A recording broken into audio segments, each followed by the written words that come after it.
हरे कृष्णा। आप सभी का बहुत बहुत स्वागत है हमारे YouTube चैनल पे। आज के वीडियो में आप सभी लोग जानेंगे कार्तिक के महीने में पूर्णिमा कब पड़ रही है। हिंदू पंचांग के अनुसार साल का 8वां महीना होता है कार्तिक का महीना।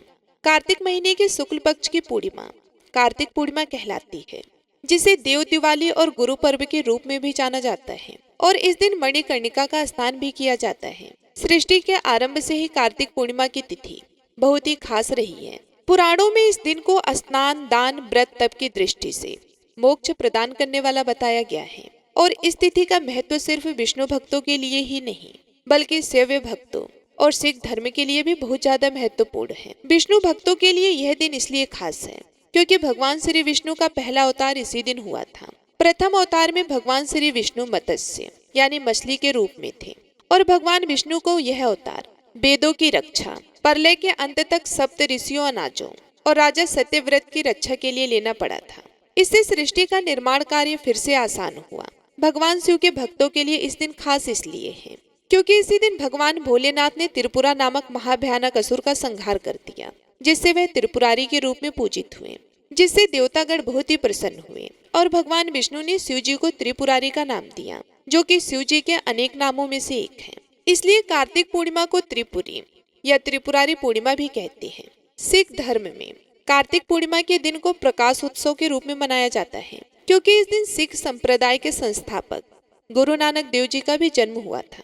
इस दिन सिख धर्म के लोग सुबह स्नान कर गुरुद्वारों में जाकर गुरुवाणी सुनते हैं और नानक जी के बताए हुए रास्ते पर चलने की शपथ लेते हैं, जिसे गुरु पर्व भी कहा जाता है। इस तरह से यह एक दिन एक नहीं बल्कि बहुत सारी वजह से खास है। इस पवित्र दिन में गंगा जी में या अन्य पवित्र नदियों के जल में समस्त देवी देवताओं का वास होता है। ऐसे में यदि मन में श्रद्धा और विश्वास के साथ पवित्र नदी के जल से स्नान किया जाए तो जन्म जन्मांतर के पापों का नाश हो जाता है। इस बार पूर्णिमा तिथि प्रारंभ होगी 15 नवंबर शुक्रवार को सुबह 6:02 से और समाप्त होगी 16 नवंबर शनिवार को सुबह 2:50 पर। क्योंकि इस बार केवल 15 नवंबर शुक्रवार के दिन ही पूर्णिमा तिथि सारा दिन विद्यमान रहेगी, इसलिए केवल और केवल 15 नवंबर शुक्रवार को ही पूर्णिमा का व्रत रखा जाएगा। स्नान दान भी इसी दिन किया जाएगा। सत्यनारायण भगवान का व्रत भी इसी दिन रखा जाएगा और मणिकर्णिका का स्नान भी इसी दिन किया जाएगा। अब जानिए इस दिन रहने वाले मुहूर्तों के बारे में। 15 नवंबर शुक्रवार को सूर्योदय होगा सुबह 6:44 पर। सूर्यास्त शाम 5:38 पर। ब्रह्म मुहूर्त सुबह 5:08 से 5:56 तक रहेगा। जब आप सुबह का स्नान करेंगे तो उसके लिए अभिजीत मुहूर्त सुबह 11:49 से दोपहर 12:33 तक रहेगा। अमृत काल शाम 5:38 से 7:40 तक रहेगा, जब आप शाम की पूजा कर सकते हैं। राहु काल सुबह 10:30 बजे से दोपहर 12 बजे तक रहेगा। कार्तिक पूर्णिमा के साथ ही कार्तिक मास की समाप्ति भी हो जाएगी। ऐसे में जिन्होंने भी पूरे कार्तिक मास व्रतों का पालन किया है, नियमों का पालन किया है, उन्हें इस दिन उद्यापन करना चाहिए।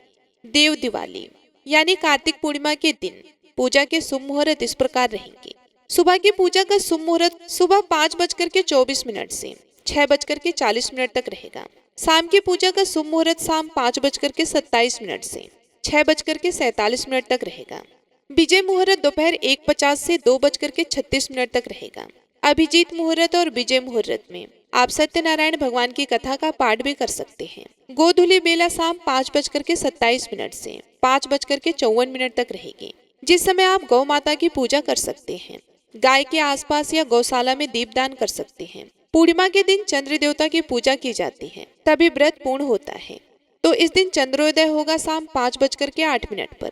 इस समय के बाद से आप चंद्र देवता को कभी भी अर्घ्य देकर अपने व्रत का पारण कर सकते हैं। जो लोग किसी कारण से देवउठान एकादशी के दिन तुलसी विवाह नहीं कर पाए हो, उन्हें इस दिन तुलसी विवाह जरूर करना चाहिए, यदि आपकी इच्छा हो तो।